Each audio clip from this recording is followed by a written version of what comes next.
Radio Kantipur, radio राष्ट्रको। कालापानी, लिपुलेक र लिम्पियाधुरा समेटिएको नयाँ राजनीतिक नक्सा सार्वजनिक। नयाँ नक्साबारे अन्तर्राष्ट्रिय समुदायलाई पनि जानकारी गराउने सरकारको तयारी।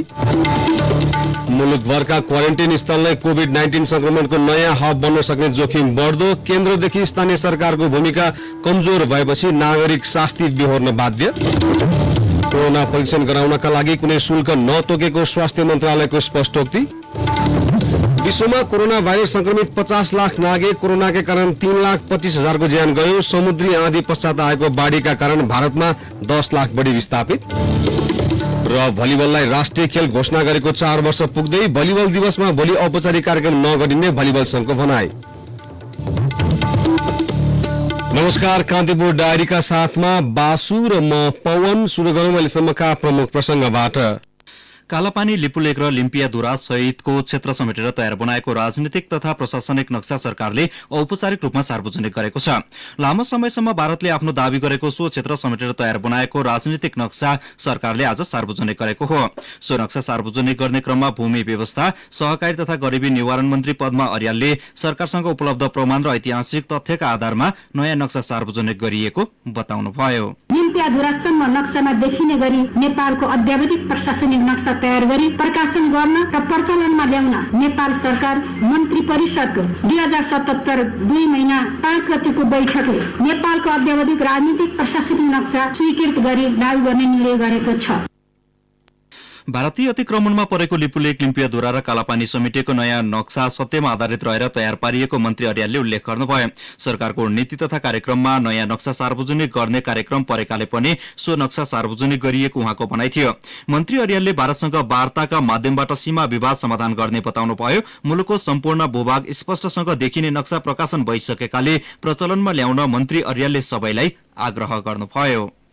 राष्ट्रको सार्वभौम सत्ता र अखण्डता अक्षुण्ण राख्न देशको सीमानाको स्पष्ट अभिलेख महत्वपूर्ण हुने र सोको लागि देशको सम्पूर्ण भूभाग स्पष्टसँग देखिने नक्सा प्रकाशन गरी प्रचलनमा ल्याउन अत्यन्त आवश्यक रहेको सन्दर्भमा विगतमा नेपालको नक्सामा छुट्याइएका गुन्जी, नाभीकुटी लगायतका भूभाग समेति ती भूभाग समेत देशको सीमाभित्र पर्ने गरी तथा काली नदीको उद्गम स्थल लिम्पियाधुरासम्म नक्सामा देखिने गरी नेपालको अद्यावधिक राजनीतिक र प्रशासनिक नक्सा तयार गरी प्रकाशन गर्ने निर्णय भएबाट नेपाल सरकार आफ्नो राष्ट्रियता र सम्प्रभुताको रक्षा गर्न प्रतिबद्ध रहेको पुनः प्रमाणित भएको छ। नयाँ नक्सा अनुसार नेपालको क्षेत्रफल 1,47,516 वर्ग किलोमिटर कायम हुनेछ। अतिक्रमित भूभागको क्षेत्रफल 335 वर्ग किलोमिटर छ। अतिक्रमित भूभाग बाहेकको नेपालको क्षेत्रफल 1,47,181 वर्ग किलोमिटर थियो। मन्त्रालयले अद्यावधिक राजनीतिक प्रशासनिक संस्करणको नक्सा छिट्टै वेब भर्सन र हार्ड कपी दुवै प्रकाशनमा ल्याइने तयारी गरेको जनाएको छ। अस्ति सोमबारको मन्त्री परिषद बैठकले अतिक्रमित भूमि समेटिएको नेपालको नक्सा सार्वजनिक जारी गर्ने निर्णय गरेको थियो। यसैबीच हालै सार्वजनिक भएको नयाँ नक्साबारे सरकारले संयुक्त राष्ट्रसंघ लगायतका अन्तर्राष्ट्रिय संस्था र समुदायलाई पनि जानकारी दिने तयारी गरेको छ। परराष्ट्र मन्त्रालय मार्फत अन्तर्राष्ट्रिय संस्था र समुदायहरूलाई नेपालको नयाँ नक्साबारे जानकारी दिने तयारी सरकारले गरेको हो। अन्तर्राष्ट्रिय समुदायलाई जानकारी गराउन भूमि व्यवस्था मन्त्रालयले परराष्ट्रलाई पत्र पठाउने जनाएको छ। औपचारिक रूपमा नक्सा जारी गरेपछि सबैले थाहा पाउने भए पनि औपचारिक जानकारी गराउन पनि उचित हुने परराष्ट्रका एक अधिकारीले जानकारी दिए। भूमि व्यवस्था मन्त्रालयबाट पत्र प्राप्त हुन साथ अन्तर्राष्ट्रिय संस्था र मुलुकहरूलाई कूटनीतिक नियोबाट जानकारी गराउने परराष्ट्र मन्त्रालयको तयारी छ।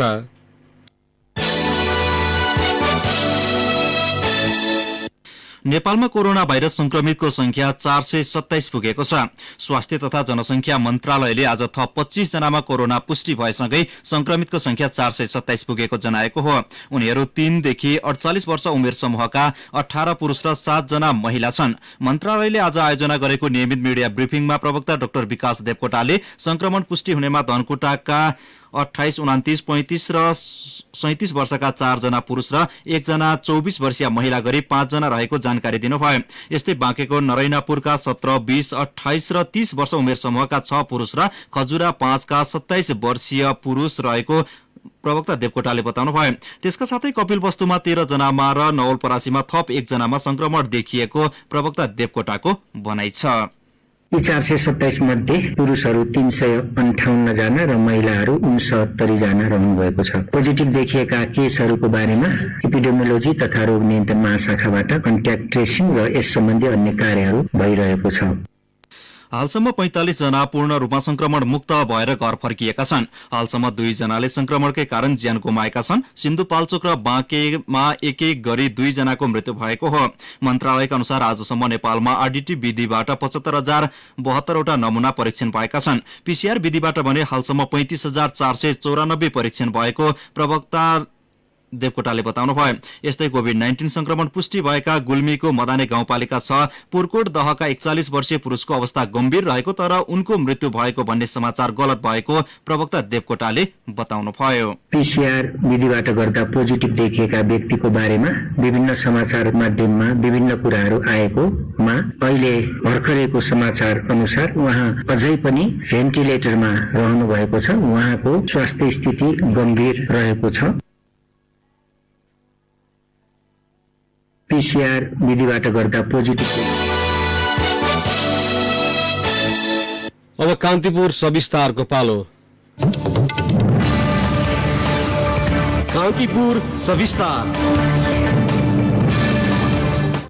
स्वास्थ्य मन्त्रालयका अनुसार मुलुकभर 23,202 जना क्वारेन्टिनमा बसिरहेका छन्, जसमध्ये प्रदेश 1 मा 1,304 जना, प्रदेश 2 मा 4,144 जना, बागमती प्रदेशमा 353, गण्डकी प्रदेशमा 466, कर्णालीमा 764 जना र सुदूरपश्चिममा 1,909 जना छन्। मुलुकभर 67,419 क्वारेन्टाइन शय्याको निर्माण गरिएको छ, तर पछिल्लो समय प्रश्न उठ्न थालेको छ कि के ती क्वारेन्टाइन स्थल सुरक्षित छन् त? कोरोना भाइरसको संक्रमण नियन्त्रणका लागि शंकास्पद लक्षण देखिएका व्यक्तिहरूलाई राख्नका लागि बनाइएका क्वारेन्टाइन नै संक्रमण फैलाउने जोखिम क्षेत्र बन्दै गएका छन्। क्वारेन्टाइन स्थलमा एम्बुलेन्स, चिकित्सक, मेडिकल अधिकृत, सुरक्षा, पानी, स्वस्थ खाना, सरसफाईका लागि दक्ष कर्मचारी प्रति 100 जनाको लागि एमपीएच, एमडी, चिकित्सक सहित 8 जना स्वास्थ्य कर्मीको टोली सहित अन्य आवश्यक पूर्वाधार समेत हुनुपर्ने विश्व स्वास्थ्य संगठनको मापदण्ड छ। तर हामी कहाँका क्वारेन्टाइन स्थलमा खानेपानी, शौचालय जस्ता आधारभूत सुविधा समेत अपर्याप्त छन्। न त सामाजिक दूरी कायम गरिएको छ, न त सरसफाईमा ध्यान दिएको। कतै क्षमता भन्दा बढी मानिसलाई कोचिएको पनि छ। क्वारेन्टाइनमा राखिएकाहरूको आरडीटी र पीसीआर टेस्ट निकै न्यून छ भने सामान्य स्वास्थ्यलाई पनि ध्यान दिन व्यवस्थापक चुकेका छन्, जसले सधैँ मान्छे पनि बिरामी पर्ने भय बढेको छ। रुकुम पश्चिमको मुसिकोट नगरपालिका 1 स्थित मुसिकोट खलङ्गा बहुमुखी क्याम्पसमा रहेको क्वारेन्टाइनमा बसेका उत्तम चौलागाई भेडा बाख्राहरू लगेर एउटा कोठामा थुन्ने जस्तो अवस्थामा त्यसरी लाग्यो। क्वारेन्टाइनको मापदण्ड के हो त्यो अनुसारको चाहिँ हामीले पाएनौँ। यहाँ आइपुग्यौँ, त्यो बेलामा चाहिँ केही पनि थिएन। छुट्ने बेलामा चाहिँ पछि केही आर्मीको टोली आएर चाहिँ कुनै ओछ्याउन केही वितरण गरेर गयो र एउटै बेडमा पनि 4-5 जना सुत्नुपर्ने अवस्था भयो। प्रदेश 5 मा 2 साता यता संक्रमितको संख्या बढेपछि क्वारेन्टाइन स्थल भरिभराउ भएका छन्। सरकारले आफूहरूलाई पशुवत व्यवहार गरेको भारतको महाराष्ट्रबाट फर्किएर हाल रूपन्देहीको सम्मरीमाई गाउँपालिका स्थित क्वारेन्टाइनमा बस्दै आएका रहिम मुसलमानको गुनासो छ। यहाँ व्यवस्था केही छैन। खाना एक दिन बनाएर पठाएको थियो, त्यसैमा किरा निकलेको थियो। मान्छे खाना लिएको छैन। आफ्नो घरबाट खाना मगाएर खानु हुने। एउटा ह्यान्ड पाइप छ, दुईटा टोइलेट बन्द भइसक्यो, त्यसमा धेरै गन्दगी छ। दुईटा चालु छ, त्यसमा 75 जना लाइनमा बसेर टोइलेटमा जान्छ। सरकारले क्वारेन्टाइन व्यवस्थित गर्ने प्रशस्तै समय थियो जति बेला विश्वका सयौं देशहरू संक्रमित भइसकेका थिए, तर नेपाल ग्रीन जोनमै थियो। तर नपरिकन नचेत्ने सरकारले त्यो समय सदुपयोग गर्न सकेन, जसको परिणाम अहिले भयावह बनेको हो। कांग्रेस नेता जितेन्द्र नारायण देव क्वारेन्टाइन स्थल नै रोग सार्ने, रोग ओरिजिनेट गर्ने एउटा कारण भइराखेको। क्वारेन्टाइन सकभर WHO स्ट्यान्डर्डको क्वारेन्टाइन गरियोस्। क्वारेन्टाइनमा राख्नु मात्र समस्याको समाधान भने होइन। यसको उदाहरण यसै साता बाँकेको नरैनापुरमा मृत्यु भएका युवकलाई लिए पुग्छ। त्यसैले क्वारेन्टाइन बचाइलाई सुरक्षित र स्वस्थ बनाउन पनि परीक्षणको दायरा वृद्धि गर्नुपर्ने देखिन्छ। सर्वसाधारणलाई अव्यवस्थित रूपमा थुनेर मात्रै जोखिम कम नहुने, बरु सरकारले आफ्नो रवैया सुधार्नु पर्ने तर्क राष्ट्रिय सभा सदस्य रामनारायण बिडारीको छ। कोरोना फैलिनुमा एउटा सिडियो पनि दोषी छ। तास खेलाको साथी, रौसी खाँदाको साथी, जम्मेला पासमा अनि त खी गर्दै टोलका चाहिँ 2-4 हजार रुपैयाँ भएका गुण्डाहरू गाडीका पास लिएर हिँड्ने जनतालाई यत्रो आक्रान्त पार्ने। गाउँ-गाउँमा सिंहदरबारको प्रत्याभूति दिने गरी काम गर्छु भन्ने केन्द्र सरकारको भनाई नारामा मात्रै सीमित बनेको यति बेला प्रष्ट देखिन्छ। पटक पटक ताकेता गर्दा पनि आवश्यक सहयोग नगरेकै कारण स्थानीय तहले नागरिकलाई जोखिम मुक्त वातावरण प्रदान गर्न नसकेको बाँकी नरैनापुर गाउँपालिका अध्यक्ष इस्तियाक अलीको आरोप छ।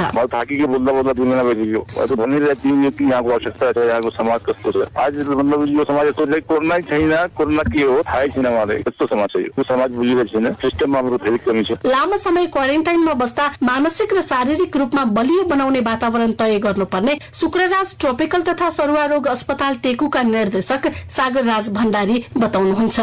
मनोरञ्जनको लागि अथवा अहिले पछिल्लो समयमा आएको विभिन्न किसिमको इन्टरनेटका सुविधाहरू पनि गर्दाखेरि उहाँहरूलाई एक किसिमको त्यहाँभित्रबाट रिसिभिङ गर्नको लागि एउटा वातावरण क्रिएट हुन्छ।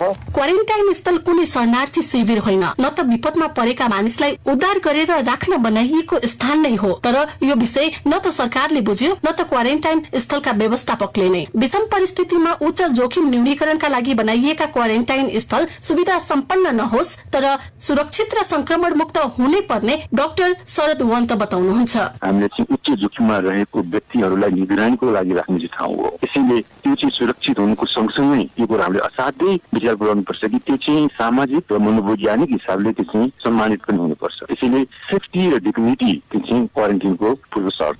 हुन त विश्व स्वास्थ्य संगठनको मापदण्ड पुर्याएर होम क्वारेन्टाइनमै बस्दा पनि संक्रमितहरू सुरक्षित हुने चिकित्सकहरू बताउँछन्। तर नेपालमा यो अझै सम्भव देखिएको छैन। विशेषतः बाहिरबाट आउनेहरूले नै यस कुरालाई ध्यान नदिँदा सरकारी क्वारेन्टाइनमै राख्नुपर्ने बाध्यता छ।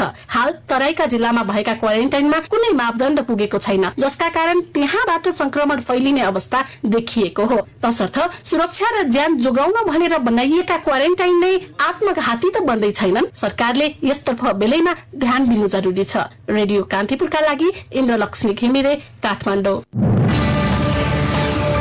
कान्तिपुर सविस्तार।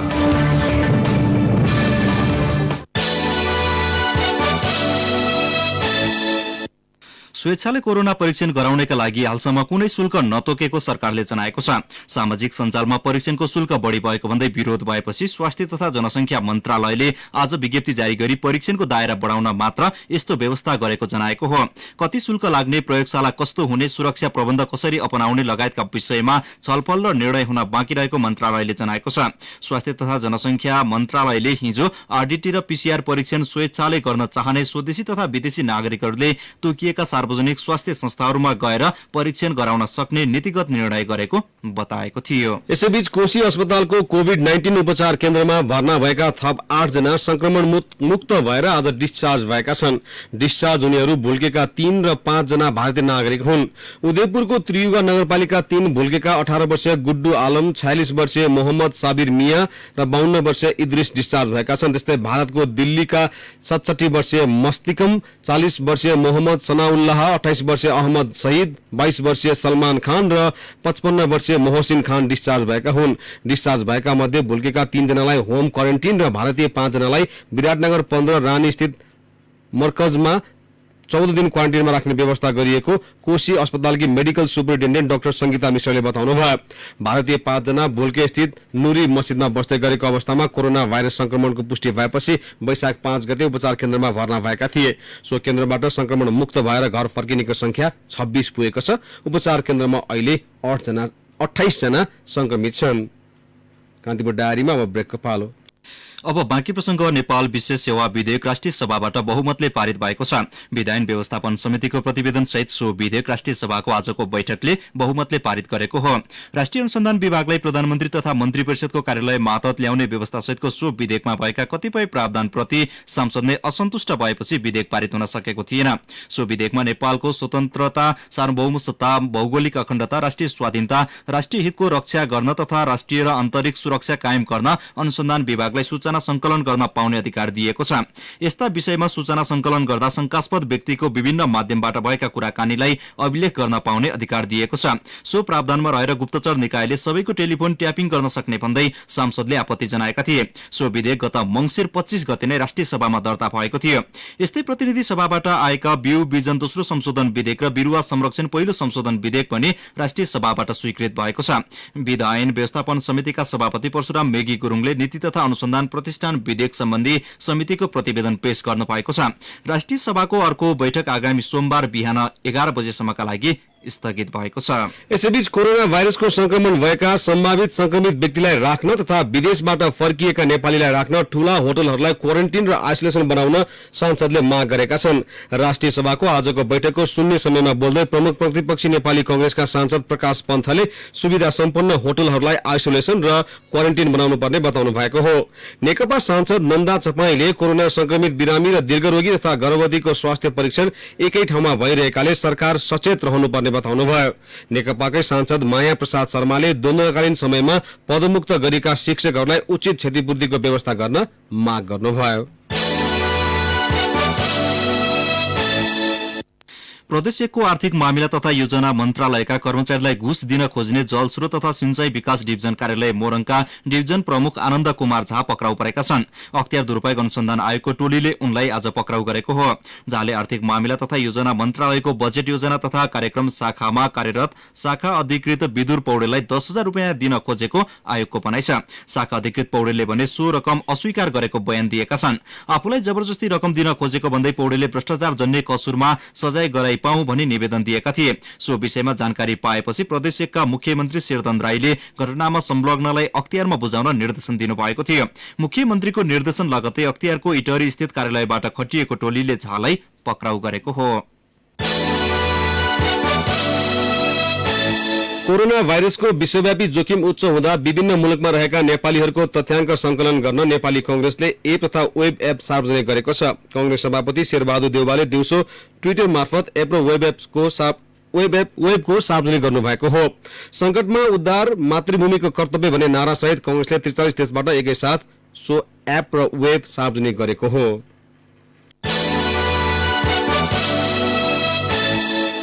बाँकेको नरैनापुरका कोरोना संक्रमित 59 जनालाई नेपालगंज ल्याइएको छ। नेपाली सेना र आईएनएफको सहयोगमा संक्रमितलाई नेपालगंज स्थित खजुरा रोडमा रहेको लायन्स डेन्टल अस्पताल ल्याइएको छ। उनीहरूलाई 26 बेड क्षमताको डेन्टल अस्पतालको आइसोलेसनमा राखिएको नेपालगंज उपमहानगरपालिकाका उपमेयर उमा थापा मगरले बताउनुभयो। 25 जनालाई लायन्स डेन्टल अस्पतालमा 34 जनालाई कोहलपुर पिपरी स्थित कृषि विकास बैंकको तालिम केन्द्रमा राख्ने निर्णय भए पनि अहिले सबैलाई एकै स्थानमा राखिएको उपमेयर थापा मगरले बताउनुभयो। उनीहरूलाई नरैनापुरमा आइसोलेसन वार्ड नभएका कारण नेपालगंजमा ल्याइएको हो। खजुरा स्थित प्रखर सुशील कोइराला क्यान्सर अस्पतालको आइसोलेसन वार्ड भरिएपछि संक्रमितलाई राख्न समस्या भएको छ। यता राप्ती स्वास्थ्य विज्ञान प्रतिष्ठान घोराईले कोरोना भाइरसका संक्रमितको मात्रै उपचार गर्ने भएपछि आजदेखि सबै सेवा बन्द गरेको छ। स्वास्थ्य तथा जनसंख्या मन्त्रालयले हिजो गरेको निर्देशन बमोजिम आजदेखि कोरोना संक्रमित बिरामीको उपचारमा समर्पित भएको प्रतिष्ठानका कायम मुकायम रजिस्ट्रार कैलाश प्रसाद देवले बताउनुभयो। प्रतिष्ठानले प्रदेश 5 का विभिन्न स्थानका कोरोना भाइरस संक्रमित बिरामी भर्ना गर्ने तयारी गरेकाले बहिरंग तथा अन्तरंग सबै सेवा बन्द गरेको हो। उपचारका लागि आउने अन्य बिरामीलाई नजिकका स्वास्थ्य संस्था तथा राप्ती प्रादेशिक अस्पताल तुलसीपुरमा गई उपचार गर्न प्रतिष्ठानले अनुरोध गरेको छ।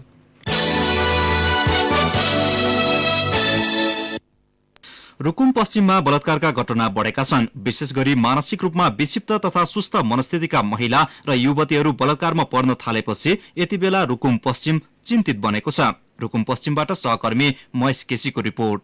सुस्त मनस्थितिकी छोरीको 28 हप्ताको गर्भपतन गर्न केही दिन अघि रुकुम पश्चिमको सदरमुकाम खलङ्गा स्थित साझा अस्पतालमा आमा छोरी पुगे। उनीहरू बलात्कारपछि रहेको गर्भ तुहाउन त्यहाँ पुगेका थिए। मानसिक रूपमा विक्षिप्त छोरी बलात्कारको शिकार भएकाले गर्भपतन गराउन खोजेको उनीहरूले बताए पनि चिकित्सकले कानूनी अडचन आउने भन्दै फर्काइदिए। अब के गर्ने भन्ने बारे अलमलमा रहेकी पीडित महिलाकी आमा भन्छिन्, बच्चा भएको हामीलाई थाहै भएन। अब त्यस्तै यो बच्चा फाल्ने हो, गर्भवती रहेछ भन्ने पछि रिपोर्ट आउने बेला यस्तो लामो समय पर्यो, के गर्ने। महिलाको अबोधपनाको फाइदा लिएर जबरजस्ती करणीमा परेकी यी युवतीको परिवार अहिले समस्यामा छ। युवतीको गर्भ 6 महिना भइसकेको साझा अस्पतालका चिकित्सक डाक्टर दीपक पुन बताउँछन्। गर्भ 6 महिनाको अवस्था देखिन्छ। उहाँको बच्चाको अवस्था सबै ठीक छ, तर उहाँको अवस्था अलि नाजुक र सुस्त मनस्थिति भएले बच्चालाई स्याहार्न कठिन हुनुभएकोले उहाँले कानुनी उपचार पनि खोज्नु भएको छ। यो एउटा प्रतिनिधि घटना मात्रै हो। जिल्ला प्रहरी कार्यालयको विगत 3 वर्षको रेकर्डमा जबरजस्ती करणीको संख्या बढ्दो छ। चालू आर्थिक वर्षमा मात्रै अहिलेसम्म 12 जना महिला जबरजस्ती करणीको शिकार भएको र 5 जना महिलामाथि जबरजस्ती करणीको प्रयास भएको उजुरी जिल्ला प्रहरी कार्यालयमा परेको छ। रुकुम पश्चिमका प्रहरी प्रमुख प्रहरी नायब उपरीक्षक ठगबहादुर केसी। हाल यो जबरजस्ती करणी भन्ने अपराध बढोत्तरी मात्रामा छ। यसमा विशेष गरी महिलाहरूलाई आर्थिक प्रलोभन, विभिन्न किसिमको दबाव प्रभाव र उनीहरूको कमजोर पक्ष के छ त्यसलाई मध्यनजर राखेर अपराध गर्ने क्रम बढेको छ। मानसिक रूपमा विक्षिप्त तथा सुस्त मनस्थितिका महिला र युवतीहरूको सुरक्षाका लागि अभिभावक तथा प्रशासनले विशेष ध्यान दिन जरुरी छ। रेडियो कान्तिपुरका लागि महेश केसी, रुकुम पश्चिम।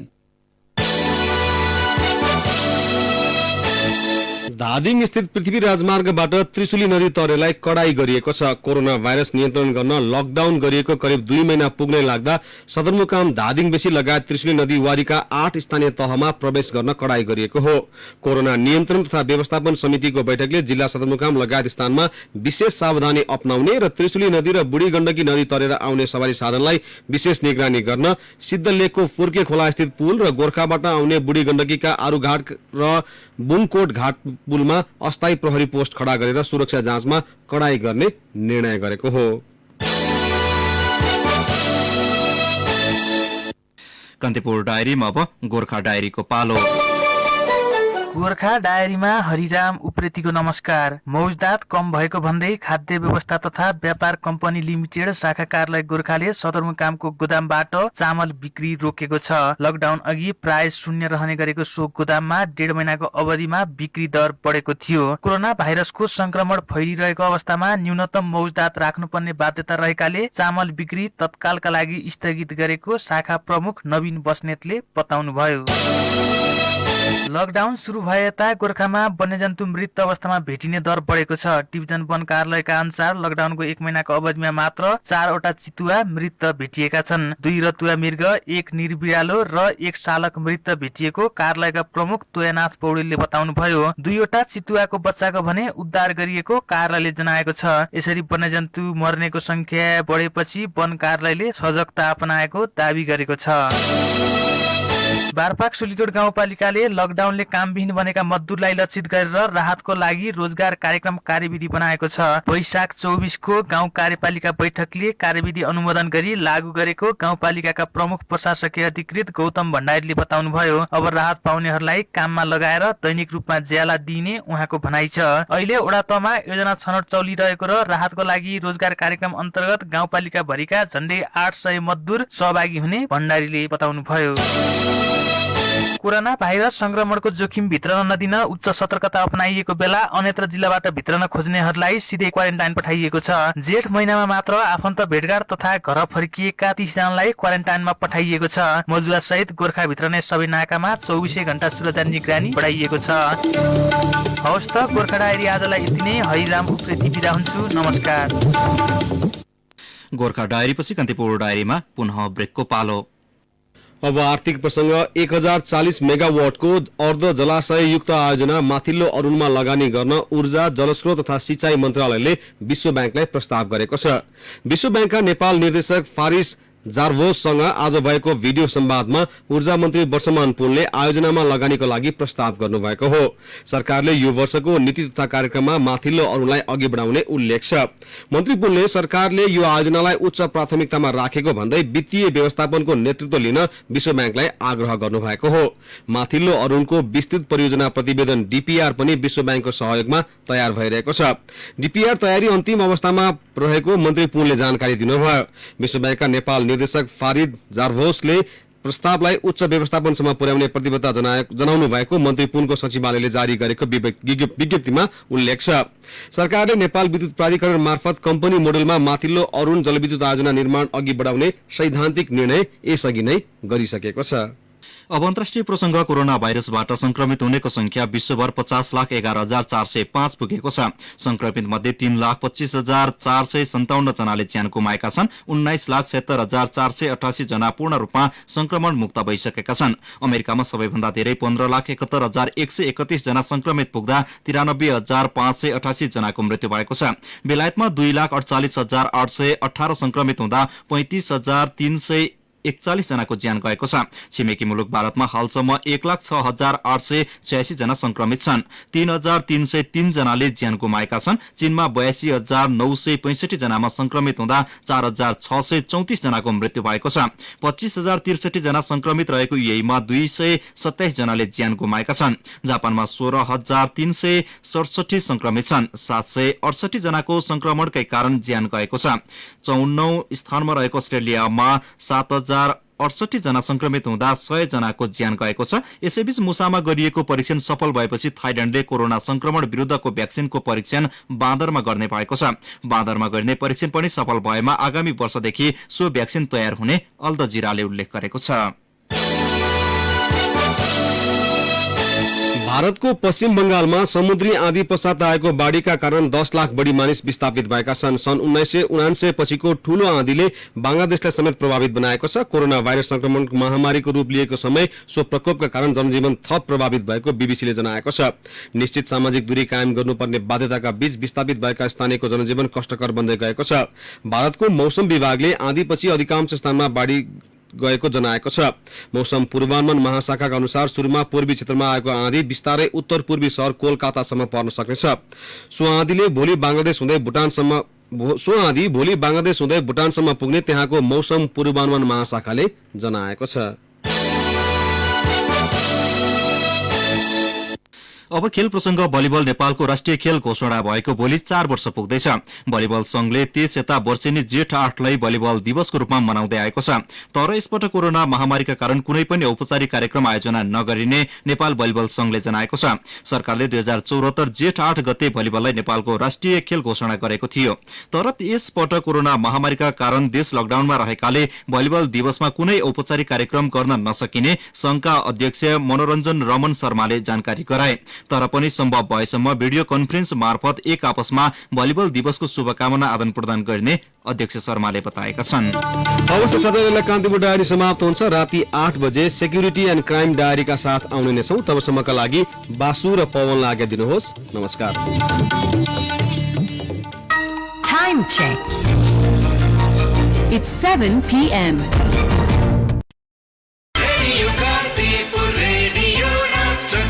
सूचना र मनोरञ्जनको संवाहक रेडियो राष्ट्रको रेडियो कान्तिपुर।